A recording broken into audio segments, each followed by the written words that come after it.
Hi, that was abrupt. Welcome back to our Monday night conversations. I'm here with Richard and Bill, as per usual, and our special guest today is Tangelia Sinclair-Moore. Thank you so much for joining us. Tangelia, sorry. That's okay. I know the I throws people off. It's just rhyme it with Angela. Okay. I'm a Leticia, and then all the kinds of variations. I've been called all kinds of things too, so I keep mispronouncing your name. So if we could please just have Richard and Bill, if you want to do a quick, remind everyone who you are and why you're here, and then Tangelia can share a little bit more about why she's here for this topic. What if we don't know why we're here? I can't remember what led up to this moment. Bill Moseley, Dean of Academic Technology at Bakersfield College, and just here to learn more, honestly. Be uncomfortable and learn some things. And I'm Rich McCrow, Dean over Behavioral Sciences at Bakersfield College. And the same for Bill. I'm here to learn and be uncomfortable. I didn't know how uncomfortable I could get until I started doing this. But I've learned a lot. And I look forward to Monday nights every time we do this. So thanks for putting this together, Letty. And nice to meet you, Tangelia. Oh, nice to meet you too. Nice to meet all you guys. Well, okay, let's jump in with Tangelia. If you want to tell us a little bit about what you were telling us about why this topic is important to you.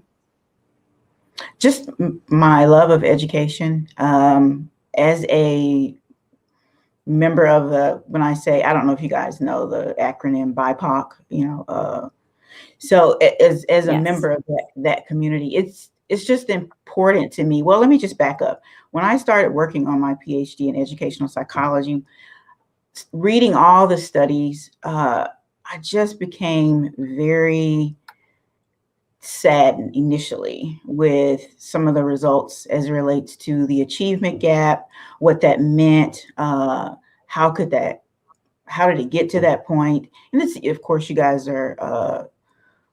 know America's history, but just reading about that and then seeing research after research, at least to some point, discuss implicit bias and how our decisions are oftentimes made automatically.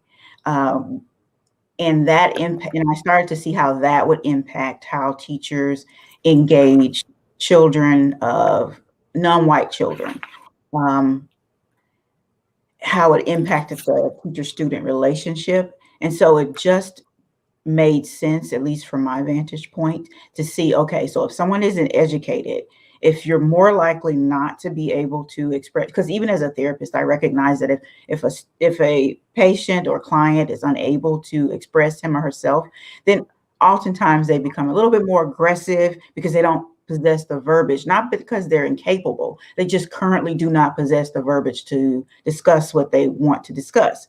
And so along the same line as it relates to education, if society, teachers specifically, if they don't believe that each child is worth it, then it's going to be manifested in how their expectations of those students, how they view their behavior,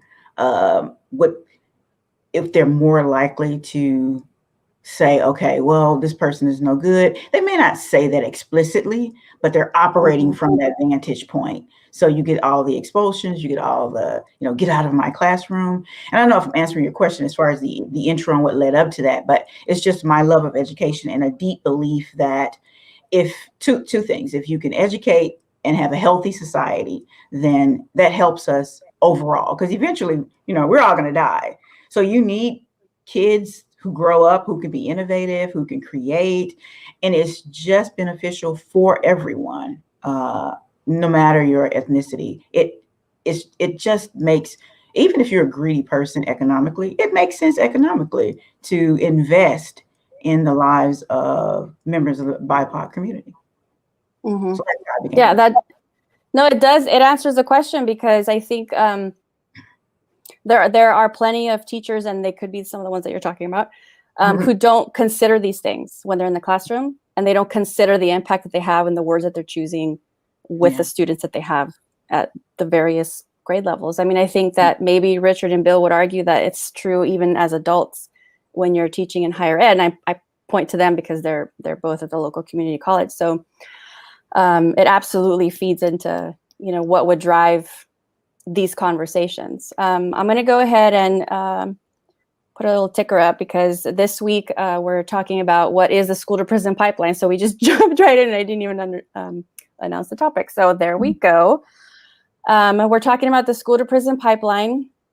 And throughout this chapter, there, as Oluo does in every chapter, there's things that she personally feels are the main topics that drive maybe the belief in whatever the topic of the chapter is, and then shares, here are some ways that you, as almost like instructions, do these things and it will help the cause. If you really care about learning, becoming better, paying attention, being an ally, then she has. So we will pull up those things as we have a conversation about it. I want to pull up first this idea of the achievement gap versus opportunity gap.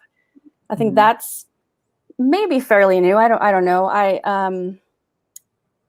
don't know that I heard a lot about making the switch to opportunity gap versus achievement gap until maybe recently, for me personally, in the last few years. So this, defining the difference between the two. If anyone wants to jump on this before we move on to a different topic, but I want to maybe start with this, what the differences are between these two. Well, I'd like to jump in because I kind of thought about this today. It's interesting. Obviously, one is putting the focus on the cause, and one is putting the focus on the effect, right? Mm-hmm. The cause of the achievement gap is the opportunity gap. Mm-hmm. And I like the way that it frames things, right? It forces us, instead of saying these kids are underperforming or these students are underperforming, to say these kids or these students have a difference in opportunity to begin with, that they're not starting at the same starting line as the whole group, or however you want to phrase that. The tricky thing is that I kind of think they're both useful, I guess is what I'm getting at, because the achievement gap is very easy to measure using data, right? I mean, we can measure that, we can demonstrate it. I think the opportunity gap gets a little bit trickier in terms of data and demonstrating that in a way that is sort of universally applicable, or universally, we all know that it exists. There's no question in my mind that the opportunity gap exists, but I'm not sure what data you would point to. I mean, I think there's a multitude of different factors that go into the opportunity gap, whether it's preconceived notions, or poverty, or systemic racism, or a variety of things that all contribute to a gap in achievement. Mm-hmm. So I would say I like the idea of opportunity gap as a construct, but I don't think we should throw away the achievement gap as something that we can measure and talk about in sort of a universal way. Does that make sense? It does. At least to me, it does. Well, let me just say, with the opportunity gap, that reading her book and also listening to it, it's actually the first time I actually heard those two words put together, because all the studies I had looked at were just focused on the achievement gap, which is measurable, but it's also unfair because of, and you alluded to it, the opportunities that may not be there. And when I think of opportunities, I oftentimes think of in low resource areas, kids may not have access to the internet. And I've heard people say, well, who doesn't have the internet? Well, there are lots of people who don't have access to the internet, things that we take for granted. Even down to whether or not the kiddo is going to have electricity in order to even have access to the internet. Another opportunity gap could be that at some schools, kids are exposed to various extracurricular activities. For instance, I like to use the example of most girls, boys only think about being a ballerina or ballet if they see it. And so one of the things about opportunity is that it allows you to see a plethora of things. And that kid could go, oh my gosh, I want to play the saxophone. Oh, I want to do this. I want to do that. But it's only because they've been exposed, they've had the opportunity to be exposed to it. Or they could go on a field trip and, maybe talk to someone from NASA. But if you are in a low resource area, you only see certain things on television, and oftentimes can seem far away. And what seems possible to you is oftentimes limited. So you don't strive. I think what's unfair is that we're asking children to do what adults don't do, which is just deal with the stress, just fight through it.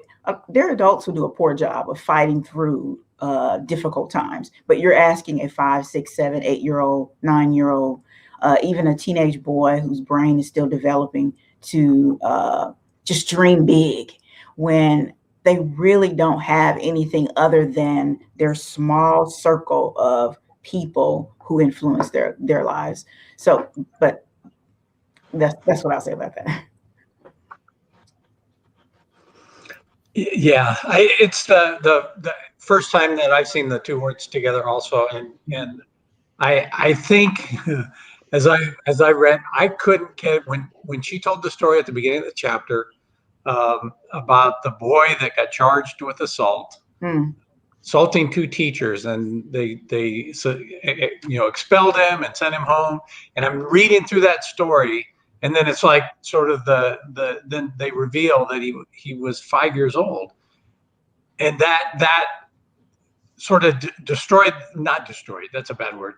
It made it hard to focus for me for the rest of the chapter, because I kept going back to that. And I said, that is the issue, right? That's the issue, is that assumption that, and Letty and I, we've talked about this before, the benefit of the doubt, not giving the benefit of the doubt to a 5-year-old, and as people of color get older, the benefit of the doubt even gets worse if we just don't give that benefit of the doubt. We've talked about it in every single chapter, and this is where it all starts, right here in school. And I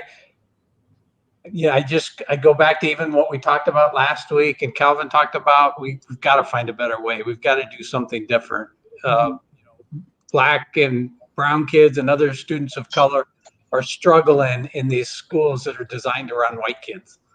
And I don't know what the answer is, but I do know that, when we have a prison program at Bakersfield College, and we service and we have face-to-face instruction inside the prison, and we're in now, I think 6 different prisons. And when you go visit, you quickly notice that the majority of our students are Black. I mean, there's no getting around it. You just notice that, and you have conversations. And then, of course, when you have a program of this size, you're constantly going to conferences and you're talking to people. And the one thing that we always talk about is that inmates, 100% of all inmates are trauma survivors. And so that's saying that the trauma they've experienced in their life has resulted in them being in the prison. Yes, they've done some really bad things, and we could debate the punishment all day long, but the fact that they got there, and we've talked to some philanthropists locally about, we've got this early in kindergarten to prevent students from ending up in prison and starting to change the culture and the attitudes and the climate and sort of searching for what we're that new way forward. I just don't know. It seems like such a big thing to try and change, but it's got to start. And so that's where I am on the opportunity and the I think opportunities and certainly trying to get more diversity in at least the teacher ranks from K through 16 and trying to make that happen is where we can play a role. I know that Bill and I, we talk about this at work all the time, and how do we do that? The answers are never simple. And yeah. So. Well, there's, it seems like there are some answers that can be laid out that sound like they're simple, but because of the way the system doles out money, rewards, your own particular, is it enrollment, is it completions for higher ed, what is being rewarded in the K-12 arena, we go back to systems all the time too, right? It's that those things, the way that they're put in place, are rewarding certain things that then don't translate to making these changes. Mm-hmm. So I think sometimes we say the answers are not easy, and that's an easy way out of having the conversation because it's so complicated, it's so complex. What could we possibly do to make the improvement? Because when you try to make a small incremental change, it gets booted, it gets trashed, because as you try to make it work in the bigger picture, there's no room for it. But that's because the rest of the system isn't moving. The other people aren't willing to move. Other parts of the system can't be moved. And a lot of it's tied to funding. I mean, honestly, a lot of it is tied to funding, and some could be cultural, and it's academic, whatever. But I think that's why. I like the way that she describes these, and I think a lot of people, the reason that they use these differences, the achievement, I feel like achievement, just in general, that's going to exist. It has to be measured. That's how the money gets doled out, right? But the opportunity thing, to me, what stuck out is that defining the difference between making it about the child not being able to achieve versus having the opportunity at all, right? Tommy's analogy about, was it James Brown, about opening the door? And we kind of talked about, like, well, what if nobody even shows you where the door is? You can't walk through a door if it's hidden or it's, got a password and it's not for BIPOC kids. So to me, yes, they can exist, but I feel like that achievement gap is going to consistently be used because of the things that I was saying about how it's attached to how things are measured, and how things are measured can be inherently racist. So that is a huge problem. And let's solve it right now. We have 45 minutes. Okay, we could spend probably a week just talking about this, but I don't know if you want to spend more time on this particular story. I wanted to throw it back up there because, Richard, I think you're right. It kind of, like, I'm reading it too, and it was like, wait, what? This kid is 5, and all along the way there was an excuse for why no adult stepped in. What world are we living in? And then the data that's out there where they talk about younger kids, right? What we would call in California preschool, like 3 and 4 year olds, like how that number keeps going up. And how do you expel a 3-year-old from the classroom? They're there to learn how to just be in a classroom, and you're not even providing them space for that. How is that about achievement? That's just not being given an opportunity. I think you expel the teacher for that. That's a teaching failure. Yeah. You want to have a conversation about unions and tenure and all that? Angela, you don't know this, but I have 7 kids. So we know a thing or two about how crazy things can get with little kids. Yep. And 25, by the way. Oluo says, when she's talking about, they didn't ask him if he was feeling okay, or if he was scared, or if he was hurt, or somebody had said something to him, or if he was experiencing a loss, or maybe he was getting a cold. Yeah, those are all viable reasons. I mean, my gosh, you change topics or scenarios on a 2 or 3 year old too fast, and they're going to have a complete meltdown. You could lose half a day to that business. We we learned over the years how to change topics for a young kid, but I mean, when it really boils down to why this is happening, at its core, I really feel like it is a very racist cultural perception of people of color. Mm-hmm. And it goes way back to the time when they were viewed as less than human, and when they were labeled that way as a justification for the economic policy of slavery, and even before that. But it's a modern day carryover of those racist attitudes that allow a white teacher to have those sorts of feelings about a 5-year-old person of color that they wouldn't have about a little white kid who was being a total maniac. And it is a dehumanization of a kid. I mean, in that case. And the tricky thing I think about the school to prison pipeline is, and the thing that I'm struggling with the singular label, when we say it's the school to prison pipeline, you sort of expect it to be able to be something that's kind of easy to talk about or sort of easy to describe, because it sounds like it's a one thing, but it's really not a one thing. Like many of our problems with systemic racism, it's a horrible combination of a whole bunch of things that function systemically in a way that sends people of color in one direction and sends white kids in another.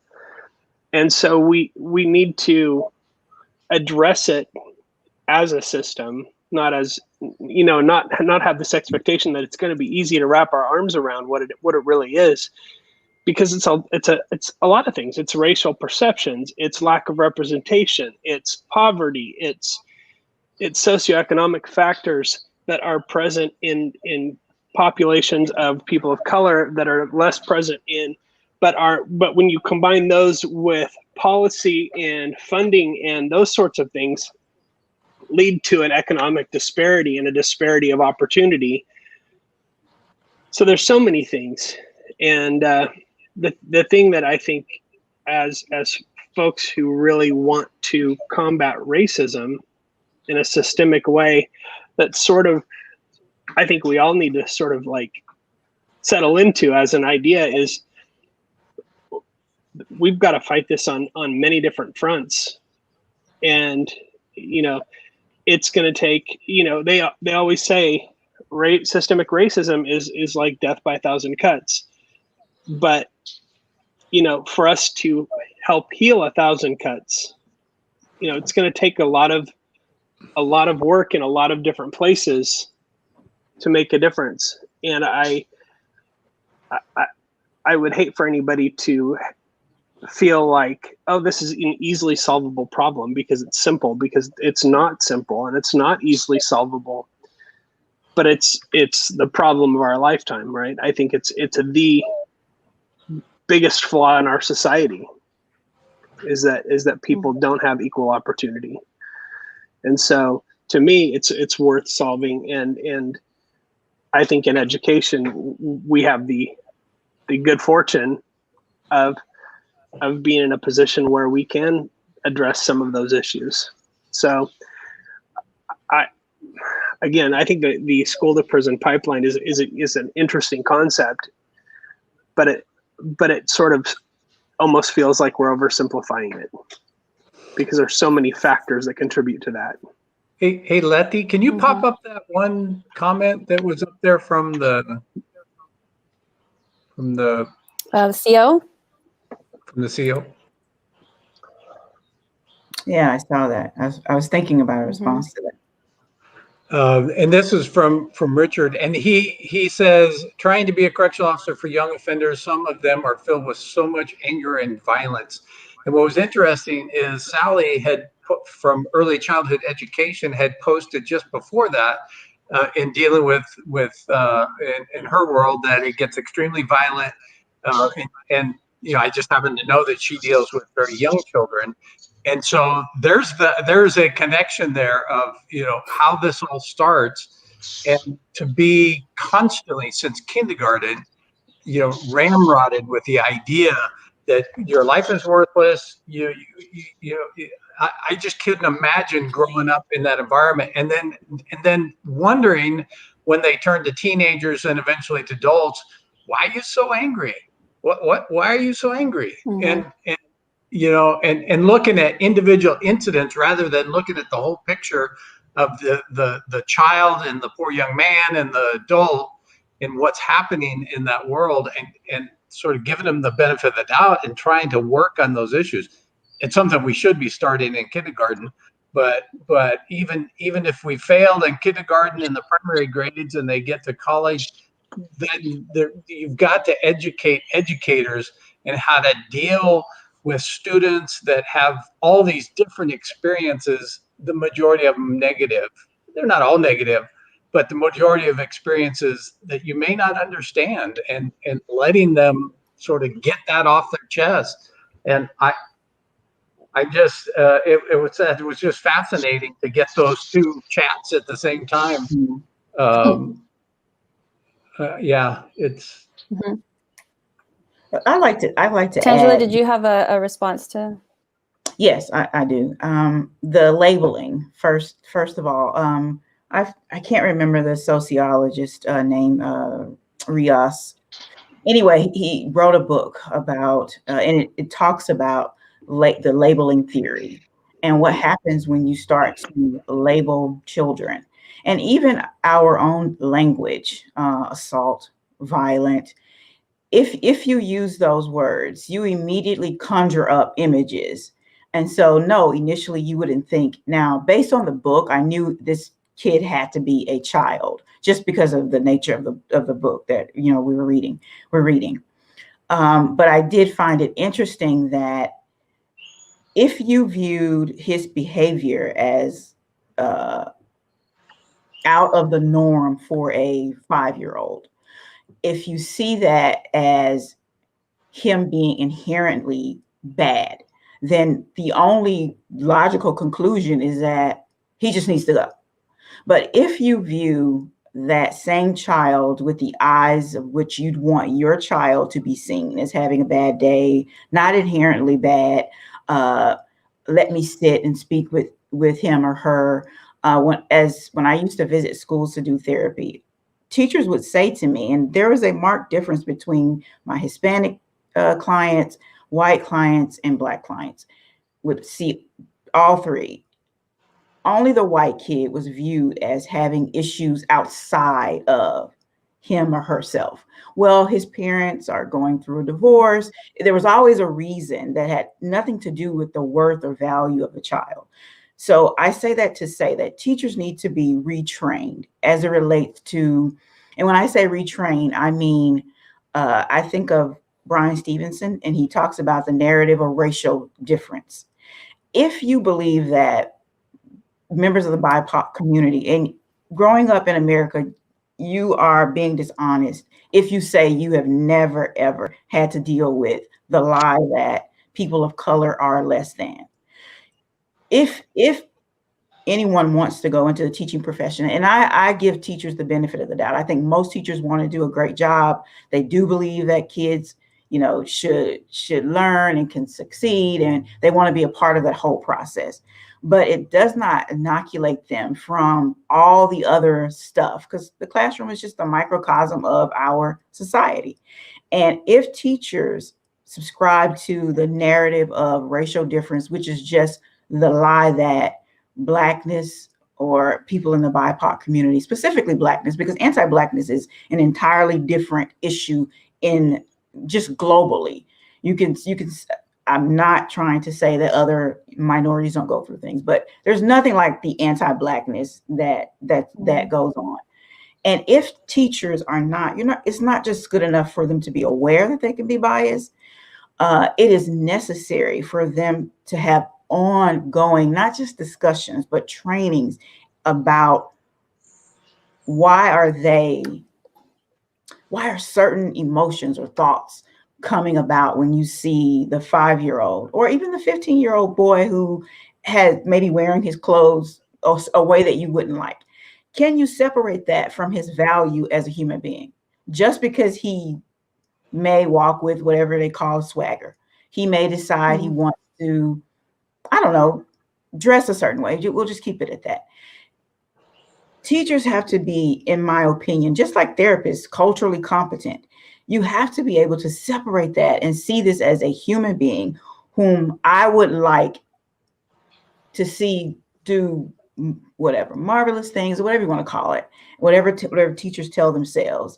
That's part of it, because I think it was you. I'm sorry, I can't see your name on there, but you talked about cuts when it comes to like trying to deal with systemic racism. Bill, sorry. And it's true, but you have to start with the individual at some point being honest. And it's hard to look at yourself and say, you know what, I might just suck as a human being as it relates to other people who don't look like me. It is not going to kill you. Yes, it can cause some cognitive dissonance. I understand. But if you truly believe that all of these kids deserve to be educated, then it's possible that you could write down, and in some studies, they talk about meditation, mindfulness with teachers, because teachers are more likely to fall back on their biases when they are experiencing cognitive overload. If they're stressed out, you're more likely to respond and make judgments that are harmful to the classroom and to that specific student. So I'm rambling a little bit, but the point is that I do believe that if teachers were trained differently, not just to teach, but to be aware that you are probably dealing with a traumatized brain, that you are probably dealing with kiddos regardless of ethnicity, but specifically if you are in an area where there is abject poverty, that you are probably dealing with a lot of insecurity. You are probably dealing with kiddos who have been called all sorts of names, whether it's by neighbors, family members, people in stores, and they start to internalize those things. So you saying bad, so I'm just going to be bad. There's nothing more for me to be because this is what you call me. Kids either live up or down to your expectations. And until teachers, which I think are very powerful, administrators, all of them, until they are willing to say, you know what, I really do believe that these people are inherently inferior. Even if you get in your little groups or whatever, there has to be some point where you're able to say that to yourself. And no, I don't have the answer to being that honest about yourself. But it's not going to matter. The workshops aren't going to matter if you're not willing to deal with what you really view or what you really think about someone like me when you see me. What are all the stereotypes that you have? And then it's okay that you have stereotypes, in my opinion, but it's not okay that you engage me based on those stereotypes. So that was my yes. And actually in the book, when you get to the point where she's kind of talking about that a little bit about education, the bias of administrators and it's all implicit usually of educators just as a whole, is that idea that as soon as there's an opportunity to have the conversation, there's a discomfort and that dissonance that you're talking about. And why aren't we pushing into that discomfort? Because there's only one way at the other end. You have to get through that to get to that other side. And then in terms of training, why aren't we having these conversations in a teacher preparation program instead of after they've already been in the classroom? Because that's the kind of professional development that fails or doesn't quite meet the mark because it's a one and done thing, or half the people there don't want to do it, or they're not paying attention. So we talk about, police training a lot, or we have in the last couple of weeks. And with this school to prison pipeline idea, it's the same with the teachers, not having the uncomfortable conversations before they even get to the classroom, so that when they get to the classroom, they can continue those conversations. And then they're not as defensive or as worried or upset or defensive. Did I say defensive more than once? Because that's what it feels like. And then it ties into some of these comments where this conversation is really generating comments here. I'm going to pull Richard, not McCrow, another comment about, young people, and this kind of, I wanted to pull this one up because Tangelia talked about it a little bit. The factors in a kid's life outside of themselves that are influencing their behavior, and what he's saying here about, who's teaching these people. And there are plenty of people, I think, that would be willing to step up. But if there's no structure in place to have that be a helpful thing outside of in a community, outside of family, is it only in the school? We don't know where each one of where they are when they come to us in the classroom. So if we're not ready to try to meet them where they are, then with 30 kids in the classroom, how is that even possible, right? Well, Richard's comment is quite common. Now, I don't actually know where he's going or what his motivation is. From time to time, not from time to time, but it's necessary for me to read about people who read comments or blogs or even research from people who disagree, so that I can try and understand what they're saying. And the family dynamic is something that comes up. However, not negating the fact that the family dynamic, but that's a whole nother issue in and of itself. How did that family dynamic happen that way, or whatever that's supposed to mean? Because the insinuation is that if there's a father figure, then these things wouldn't happen. Maybe. That's not necessarily true, because a lot of the kids I would see in therapy had both parents in the home. So that too isn't that simple. My issue is, you can't control the home environment, but you can control, or you have more influence as a teacher in your own classroom environment. Now, there are teachers who may disagree with me on that because, I have to spend my time doing all of this. It's part of what you signed up for, and this is the part where I will be lenient with teachers, because I think that they are not trained necessarily to deal with the quote unquote atypical student. But to be perfectly candid, there were never students who came to the classroom without any issues at all. It just looked different. Teachers may have responded to those issues differently. Both my parents are deceased. When we lived in California, just to be perfectly candid, my dad, he changed when I was a teenager. He became a minister, and his entire just presence was different. But before then, he was just a jerk. He was abusive to my mom, to my older brother. And no one would have guessed that based on my performance in school. No one would have guessed any of those things. So it's not just that, it's not that simple that, okay, you have this great home environment or this. Now, I am not saying that it does not play a part if you're being abused, because a kiddo who is in an environment that's stressful, he can walk into the classroom, the teacher can say, okay, pop quiz. He already walks in at a level 4, 5. The kid who did not experience that kind of stress walks in at a level 2. So pop quiz, the kiddo at 5 immediately jumps to a 10. And so his whole just essence changes. Whereas the one who walked in at a 1 or 2, he's just at a 5. They both experienced some anxiety and stress from the pop quiz. It's just that they started from a different place based on where they were coming from.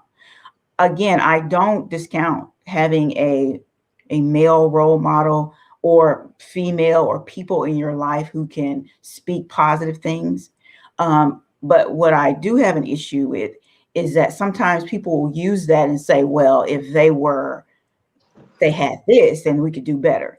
I think teachers have a lot of power. I think that if they are trained properly, when I say properly, I mean just based on the trauma that most kids go through, because I don't want any teachers writing in saying, you just dumped on teachers. And that's not what I'm trying to do. What I'm saying is that our society has not equipped teachers in a way that they could actually deal with. And even if that teacher can't deal with it, in these low resource areas, there's school psychologists. What is that? A real school counselor. What is that? Peer-to-peer mentorship. What is that? They don't have any of that. So if teachers, for me, resources, just more than just the knowledge that teachers have and awareness of they may be dealing with a traumatized kid or a kid who is just stressed out. Maybe someone else in the school, if they really have the proper resources, can help that kiddo deal with that, other than labeling the child as bad, aggressive. And he could be aggressive, but why not ask? Why not try and find out? As adults, we'll sit down with other adults and say, okay, you seem to be having a bad day. What's going on? You're normally not like this. But for some reason, when it comes to children of color, I really believe it is the belief that we are inherently violent or bad. That is the first thing that comes to mind. Oh, well, what do you expect from Tangelia? That's just how they are. So. Yeah. Yeah, she brought that up. So this is the second part of, the first one is how she's defining that school to prison pipeline and all of those other issues that are indirect, that like Bill's saying, it really is complex and it comes from all different directions and different programs and structures that are in place.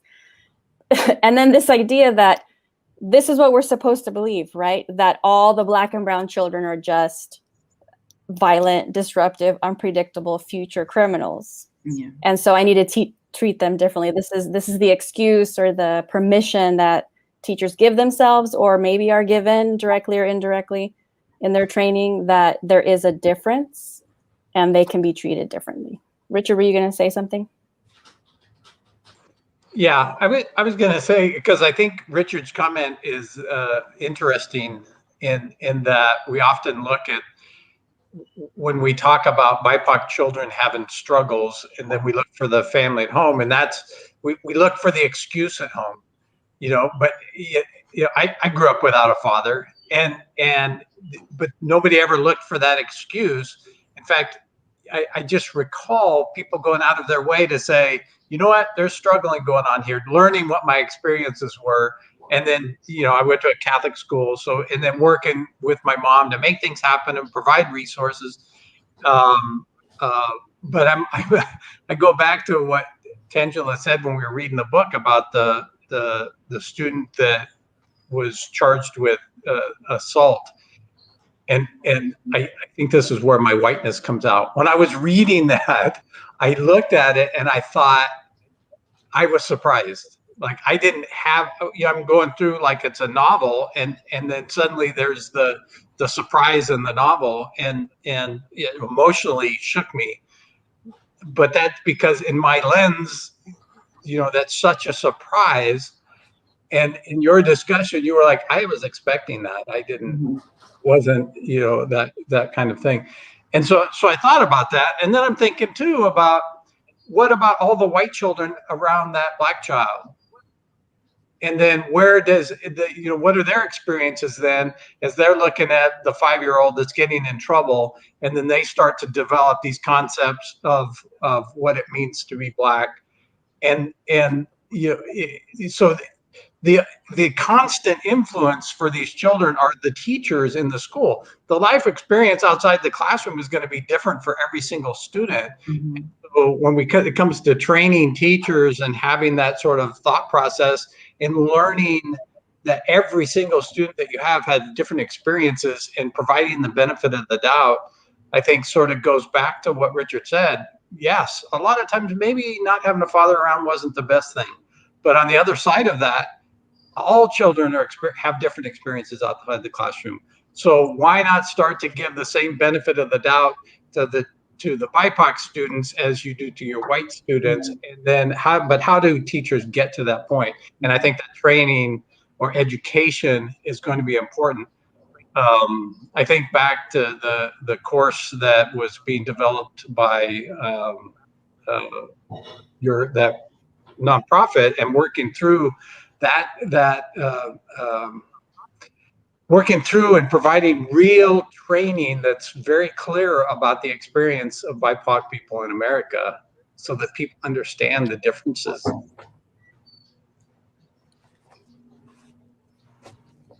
I want to go talk a little bit about this idea that's presented in the chapter about the misunderstanding or the implicit bias that comes through in teachers. And a lot of it has to do with whatever their expectations are for what kids are supposed to look like or act like in a classroom or on the playground. And I mean, just from experience, not necessarily in my house, because I only have a sister, so there's only 2 of us. But there are, I just counted the other day, 30 cousins that are in my family that we grew up together, and now all of us have kids. And so when you get those 30 kids together, I mean, and this, we're a Latino family, and it's insanity. And the boys are acting a certain way, and the girls are acting a certain way, and sometimes there's conflict. And our parents either cared or didn't care, depending on the day or depending on who was acting up. And so as a teacher, when I taught 3rd grade and 5th grade, there's an understanding about developmentally how kids act at those ages. But then there has to be an understanding also culturally. I connected with those students who had Spanish-speaking parents.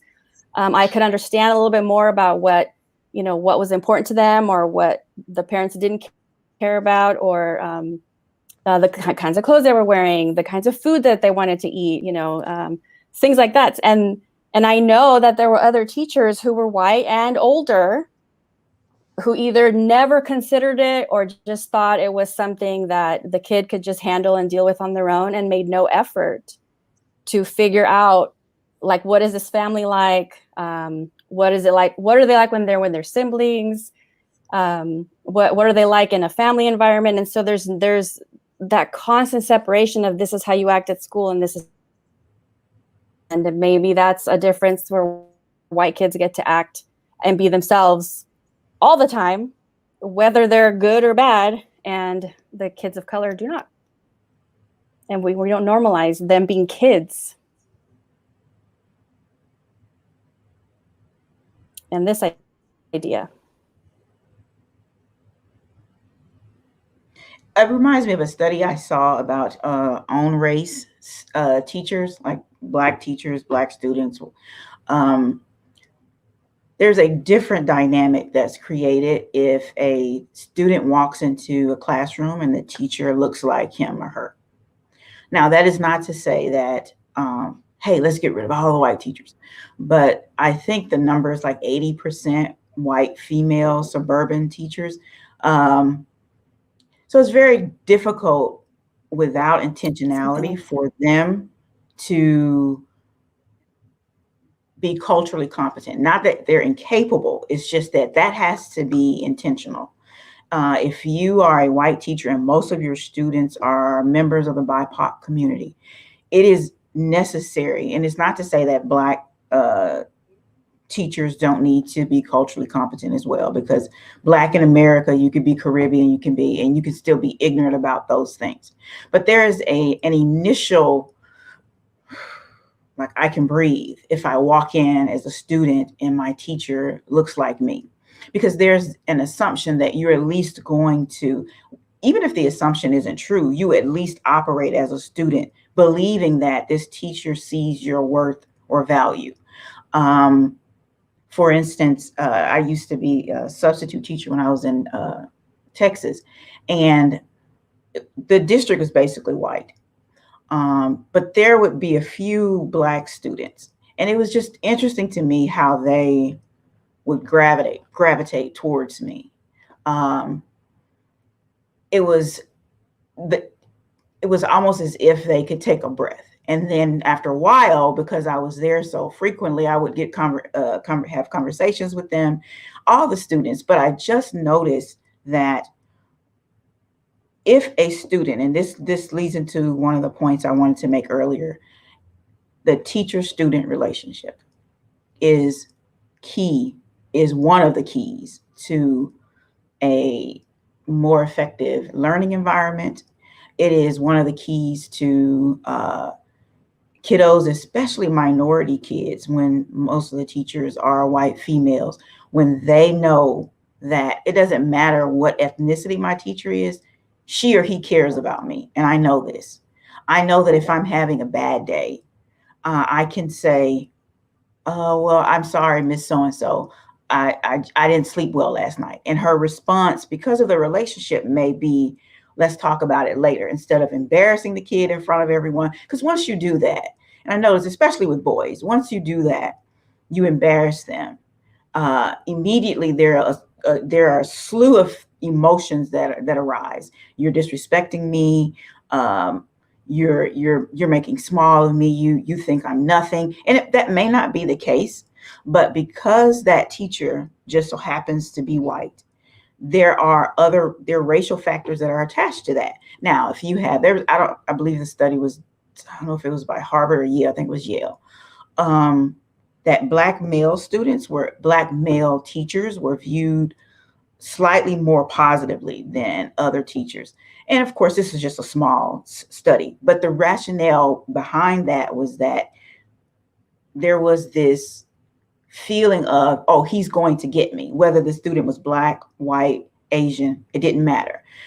I think it matters as students get older, how they think you view them. It doesn't matter if the kid walks in with what we call a bad attitude. It matters to them how you see them or how they think you see them. So the teacher-student relationship, in addition to not only being aware of your biases, but being able to identify them based on how you feel when you see someone or your attitude when a certain behavior occurs in your classroom. Those are things that are important. And as you said earlier, Letty, it should be done before you hit the classroom. Like, you don't go, oops, I think I might need to work on this. It should be something that's before, during, and throughout the entire. And I think teachers would find that they have a great amount of not just influence, but they could probably help create some awesome human beings, because you can't always control what's going on at home. But you can do your best to say, okay, I can't control his family life, but I can do my best to create an environment where these kids feel safe, they feel heard. Yes, this is unacceptable behavior, but there is a time to address unacceptable behavior. It doesn't mean that you write a referral so that he or she ends up seeing a police officer. Right. Yeah, and that's one of the, this idea of just having that extra adult that has that uniform on, the police presence on school campus. That, I mean, you just know that it's like those statistics about having a gun in the house. It's like how you have these officers on campus, you're going to create that environment. And if there are students who have those kinds of lives already, and then they see someone that represents whatever they represent on their campus, then that's one less place where they have an opportunity to feel a little safer. So like we say every week, we come up with like these action items. So this group is going to make a plan for culturally competent teaching for teachers. We're going to write a proposal, and we're going to send it to the state legislatures to add to their teacher preparation program. We can do it, you guys. We can do it. Bill, did you want to say something? You look like maybe you were leaning forward a little bit. No. You know, I'm You're tapping out. I don't have a lot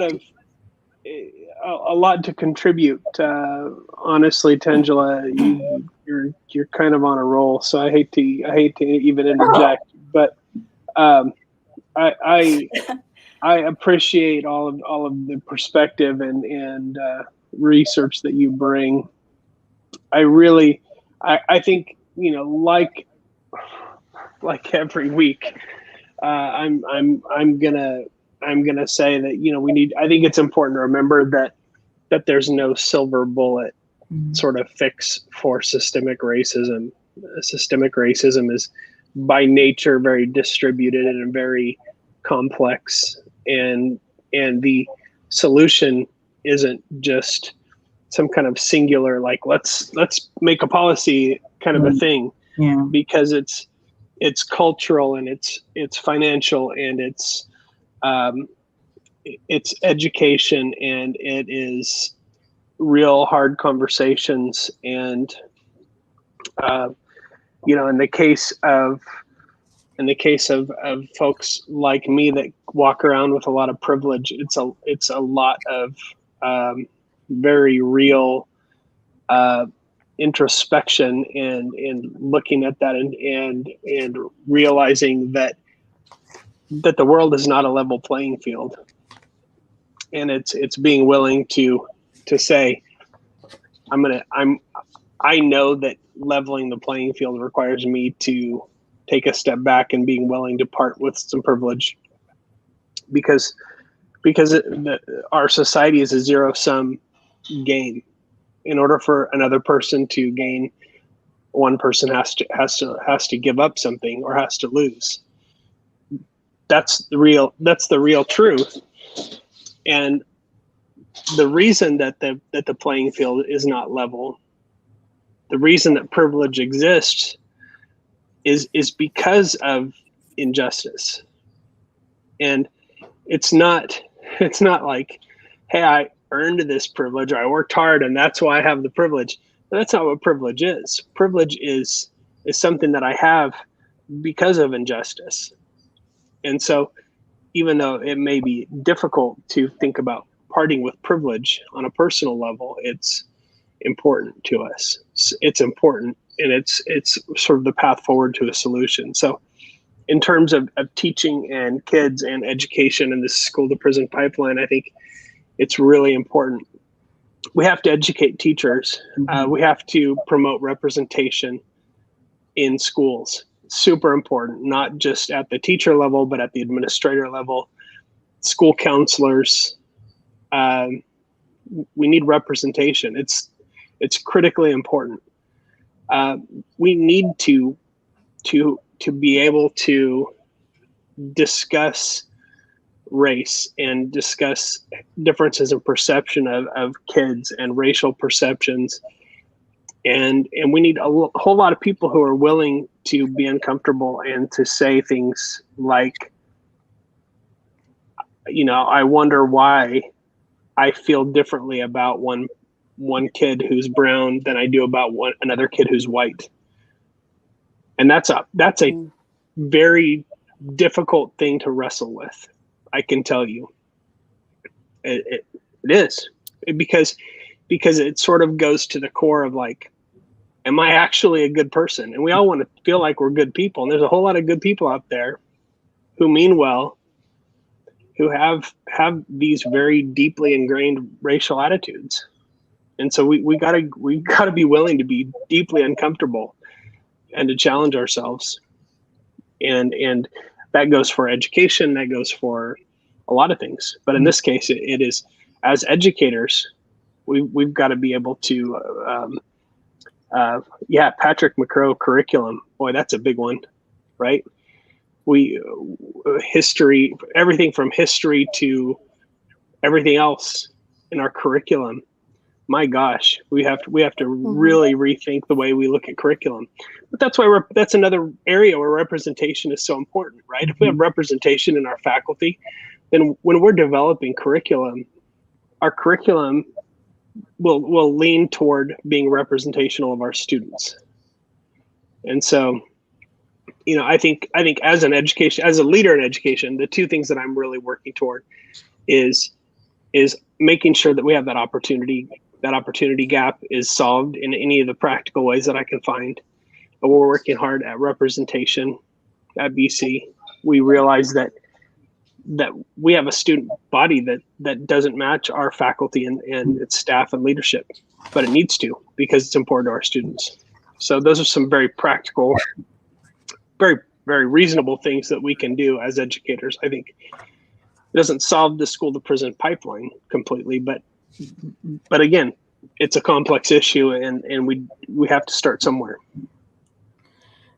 Can I add something real quick? It has to do with the disparity in discipline.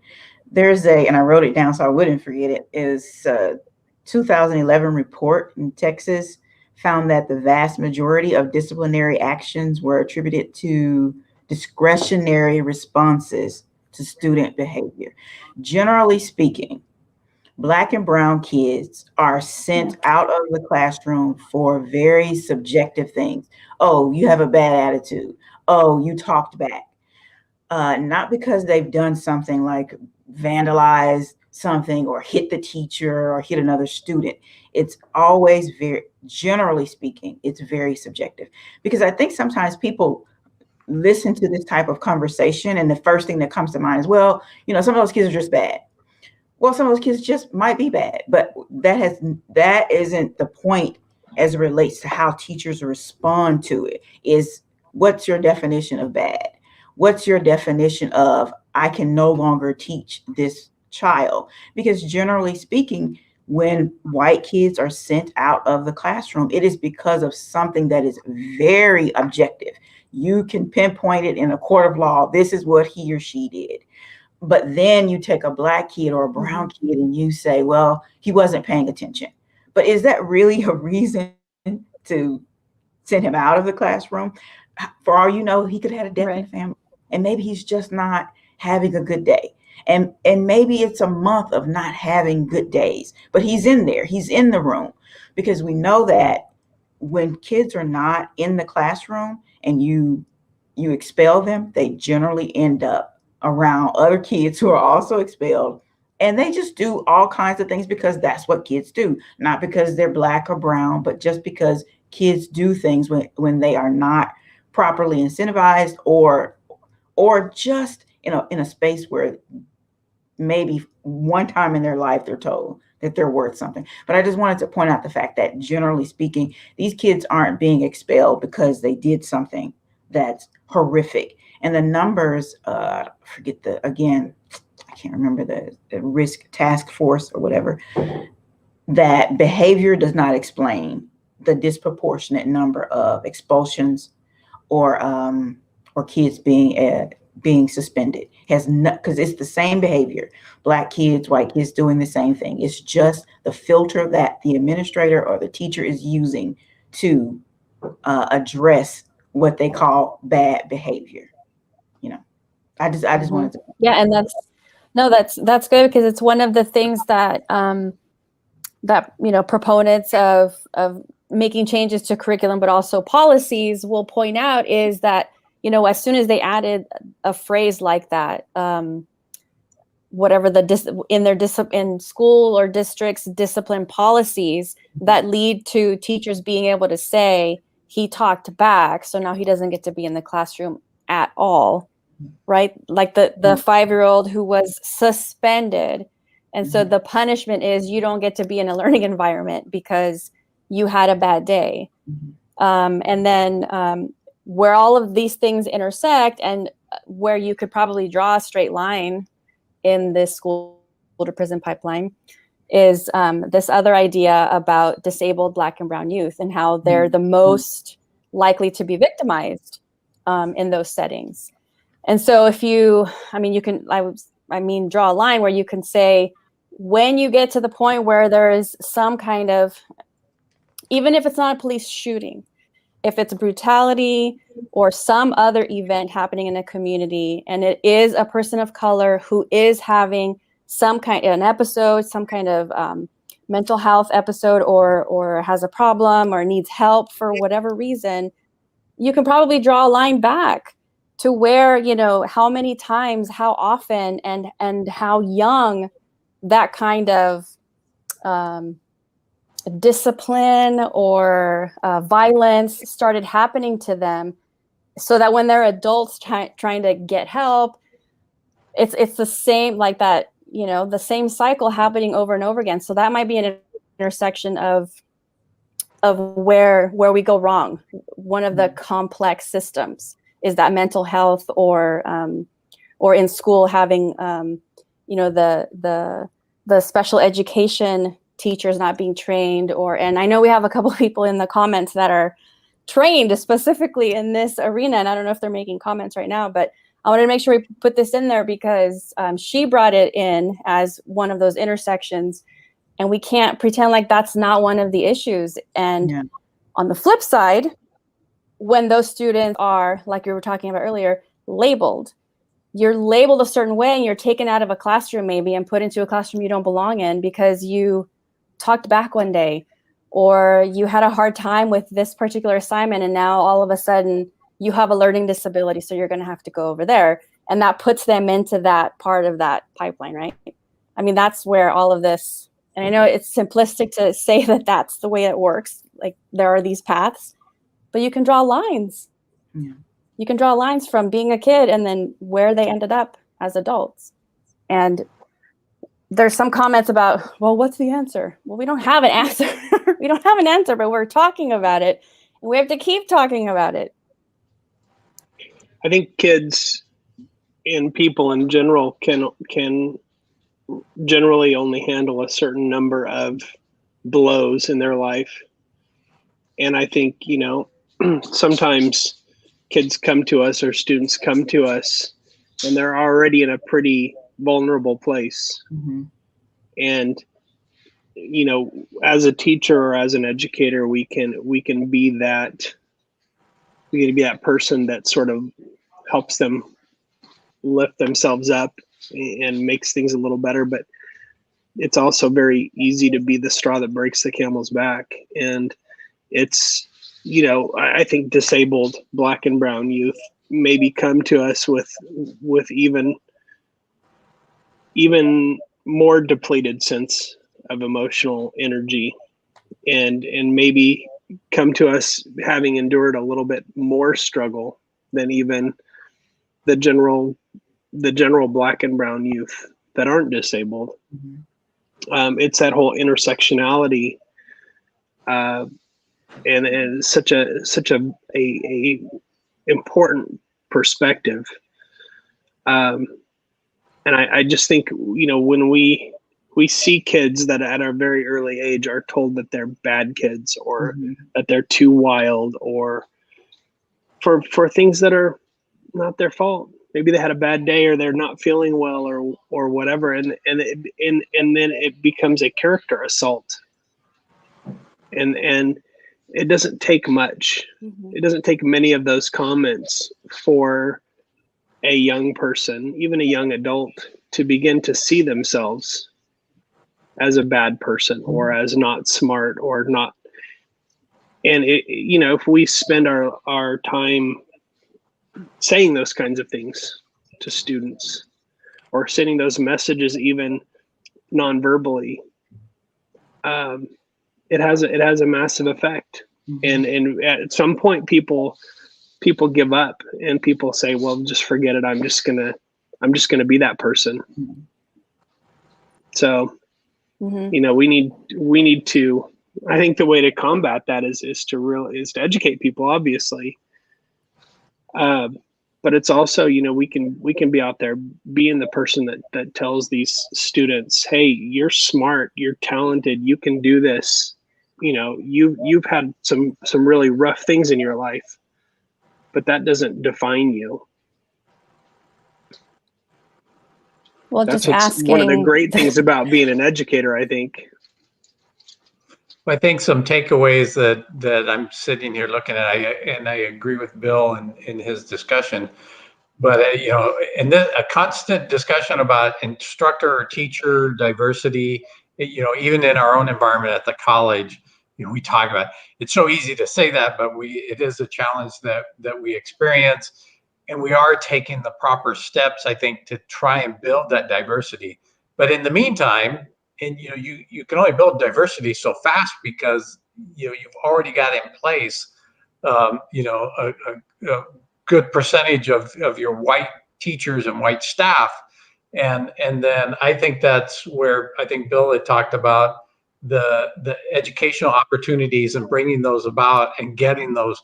And I know Bill's really good about that. And I think that's something that needs to be considered. I hate the word training, but I think I'm talking about training, but in a way that provides some real tools to help somebody understand, to try and see the lens, see life through the lens of their students. And then somebody had brought up curriculum, and in all of the different disciplines, especially when we're talking about the college, that's easy from my perspective to talk about, is trying to prompt people to get in the BIPOC histories, the BIPOC, the folks that lead in that organization that are people of color, whether that's psychology or history or education, and bringing the discussion into their successes. So maybe they're not seeing themselves in the actual teacher who is most likely going to be white. They can see themselves in the content of the instruction. So I really appreciate those discussions, and it's just something that keeps my mind working, and I like these conversations. I appreciate it. Okay, last thing. Yeah, go ahead. Someone, because I knew that people would say, well, what's the solution? Earlier, there isn't a silver bullet. However, like policies like zero tolerance, that just needs to go. Like this, it's ridiculous, because when that happens, zero tolerance, it even prevents teachers from being able to say, okay, well, he was having a bad day, so we're not, I don't think he needs to be kicked out of the classroom. So I'm sorry, but police officers in the schools need to go. There needs to be a different way, and I don't have the answer as far as the different way, but I know that when I was in school, if I had seen, as a Black person, you're already like this with police officers. Anyway, even if nothing has personally happened to you, it's almost like a intergenerational experience. So to see a school set up like it's a prison, it changes the mindset of the students in the school. You see a police officer walking around with a gun, so I'm already having contact outside and inside of the school with law enforcement. So you're basically, what we say in many of the circles I'm in, is that you're trying to control Black and brown bodies, not because you care about me, but you're just trying to control me, very much like the history of this country. So zero tolerance, get rid of that. Rethink the whole, we're going to have police officers, because I've never walked into a predominantly white school. I don't care what people say.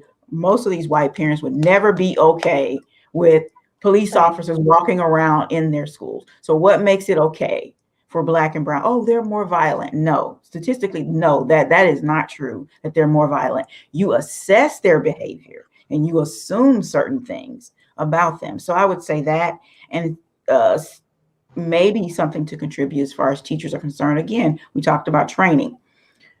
It always starts with awareness. It just can't stop with awareness. We are all vulnerable to cognitive bias. No matter who you are, we all have erroneous thinking that we fall back on when we're stressed out. We just need to recognize, is there a pattern?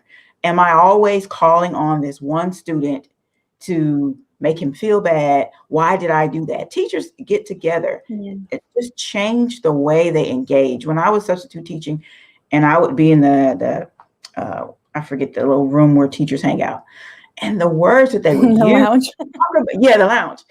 I stopped going because they would talk so poorly about, and this was a predominantly white school, and I'm thinking, no, if I listened to you, I would hate this kid.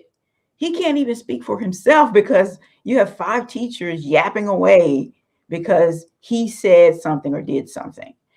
So I can only imagine if it's a school where there are mostly Black and brown students, if teachers get together and they're just using all this negative language. So it's being aware and then addressing it, I would say, as far as teachers are concerned. So anyone listening, those are kind of sort of some solutions. If you can walk away feeling like it wasn't a waste. Everyone should be taking notes. And there's some really good books. Should be taking notes. Yeah, there's some really good books out there that talks about implicit bias, why we think the way we think, that I think would be beneficial to people. Yeah, we can share those. I kept this title down here because I feel like how is it that we have so many people in a community? It could be educators or it could be law enforcement. This idea that like kids can't just be kids, like that joy gets sucked out of some of them, and as adults, there's only so many times we can say that we didn't mean to, like we're saying about, can we be honest about how we're actually treating other people? Yeah. When we're trying to build relationships with these kids in our classes, or these kids in our neighborhoods that I'm patrolling as a law enforcement officer, or if I'm in city government or whatever, how am I missing the point that kids are kids? Yeah. That as a society we decided that there are certain ages that mean certain things, and if we all agree that 18 is an adult, then why are we treating 16-year-olds like they're adults? Why are we doing that? And as a psychologist, the child development, the brain, I mean, even at 18, like, no, there are many people who should not be making any decisions at 18. I agree. 21, as the parent of 3 adults, maybe 25.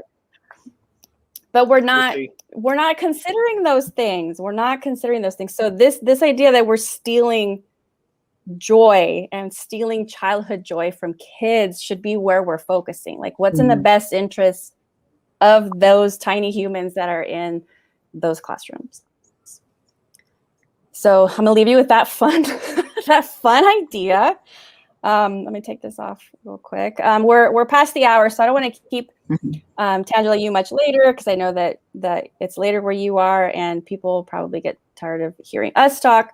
And any last quick comments before we move on to wrapping things up? Anyone? I'm going to give everybody homework, and we're going to come back with a plan. I swear. Okay.